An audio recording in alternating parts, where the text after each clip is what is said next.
Isa sa mga importanteng requirements before applying for family visit visa for Saudi Arabia ay yung certification natin coming from the Bureau of Quarantine regarding sa ating yellow and polio vaccine. Kung papakinggan natin, parang napaka-komplikado because we need to get a certification from the Bureau of Quarantine, but let me discuss this with you in an easier way.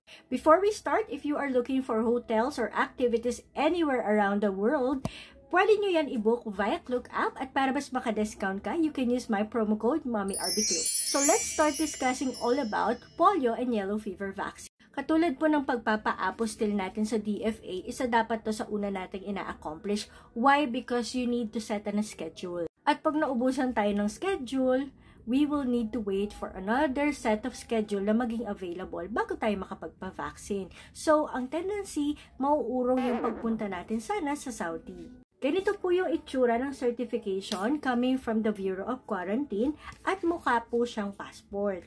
Now, let's start discussing kung paano nga ba mag-schedule. Para makapagpa-schedule ng ating vaccination, we need to go first to icv.boq.ph.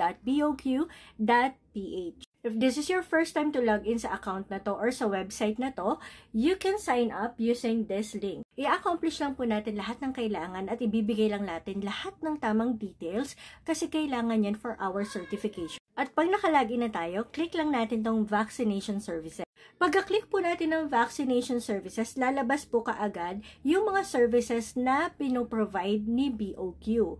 Ang kinlik po namin or pinili namin is itong multiple dose. Ibig sabihin po niyan, marami tayong makakasabay na magpapa-vaccine so mas lesser yung price natin. And then, click din natin tong polio. However, take note na tig-iisa po yung pag-i-schedule. Hindi po siya pwedeng sabay. So for now, let's click yung yellow fever vaccine. Now you have to choose a location. In my case, ang pinili namin is yung NCR. Dito naman mamimili tayo ng NCR site. So for example, piliin natin yung MOA. Kapag nakapili na tayo ng site kung saan tayo magpapa-vaccine, lalabas naman po ngayon yung possible schedule na pwede nating piliin. Lahat po ng nakapula ay hindi na pwede or puno na. Now, ang pinaka-nearest available date na meron as of this time is January 20. Then, i-click lang po natin yung nearest time available o kung ano yung preferred date natin, kung kailan tayo pwede, and then lalabas po dito yung time. So, piliin natin yan, 8:30 to 10:30 a.m. So, may 30 slots pa sa ngayon. Pero, wag po kayo magpakampante kasi mabilis pong bumaba yung bilang ng available slot. Based po sa experience namin ng anak ko, napakatagal po maging available ng yellow fever vaccine. At the time na naging available siya, it's just so happen na updated ako at lagi ako nag-check noon sa website. So, kayo, grab your chance hanggat may nakikita kayong vaccination slots as of this time, kahit medyo matagal pa yung travel date nyo o kung matagal pa yung visa application nyo, at least meron na kayong vaccination na available. Next, ito naman po yung lalabas. I-accomplish lang natin yung lahat ng details and ipoprovide natin yung ID at ang ating passport. And then, we just need to confirm all of our details kung tama ba at makikita po natin dito yung example certificate. Pero hindi pa po yan yung certificate natin kasi hindi pa naman tayo nagpapa-vaccine. So, we just have to scroll down and then agree and then click next. So, I did not click next kasi magpo-proceed ako sa payment at mawawala ng slot yung iba. Pagka-proceed nyo dito, mapupunta kayo sa payment option. Pwedeng credit card, I think, debit card, if I'm not mistaken. But I chose 7-Eleven kiosk kasi I want to have confirmation, especially resibo, for that specific transaction. And then, pagkatapos naman po ng yellow fever vaccine schedule, pili naman po tayo ng polio vaccine. So, hopefully, parehong date or parehong time available yung polio vaccine para hindi ka na magpabalik-balik. And then, same process lang po, i-accomplish lang natin lahat ng information up until we reach the payment option.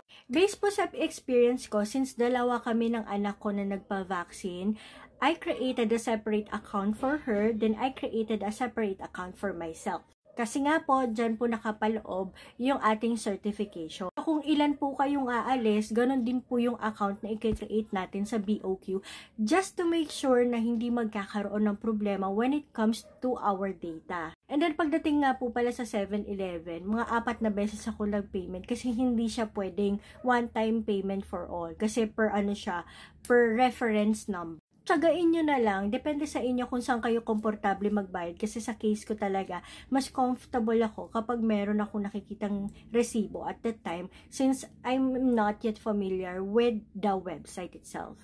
With regards po kung allowed po ba sa bata yung yellow fever vaccine, based po sa nabasa ko, if more than 9 months, kailangan nila ng yellow fever vaccine.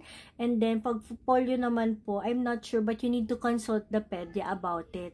One more thing mga kami, yung sa polio, kailangan i-consult din muna natin siya sa ating pedia, lalo kung bata yung magtitake, kasi hindi ko alam kung ano ba yung coverage nitong edad. We need to ask, and at the same time, dalahin din natin yung kanilang, ano yung vaccination, yung book nila, yung baby book, kung meron pa kayo. And, syempre, sa mga may restrictions when it comes to your health, especially sa yellow fever vaccine, bawal po siya sa mga may psoriasis. So, better consult your doctor about it bago tayo magpa-vaccine. Kung hindi po kayo pwede sa mga vaccines na nabanggit ko kanina, you need to get a certification po from the Bureau of Quarantine for your exemption. At bakit kayo dapat exempt? Kasi nga hindi lahat ng vaccination ay pwede sa mga tao, especially if they have like certain health issues. So just coordinate with your doctor and coordinate with the BOQ on how to go about. But yes, parang nakita ko is more than 9 months dapat naka yellow fever and polio vaccine. Dapat yan nga, certified siya ng BOQ. So once again mga mi, yung sinasabi ko dito, yung yellow fever and polio vaccine, that is for family visit visa. Sa mga nag-aamra kasi, meron sila ditong MMR vaccine pa na kailangan. So yun lang mga mi, kung may questions kayo na feeling ko kaya kong sagutin, sasagutin ko yun. But so far, ito lang yung kaya kong sagutin with regards to the vaccination services nga ng BOQ.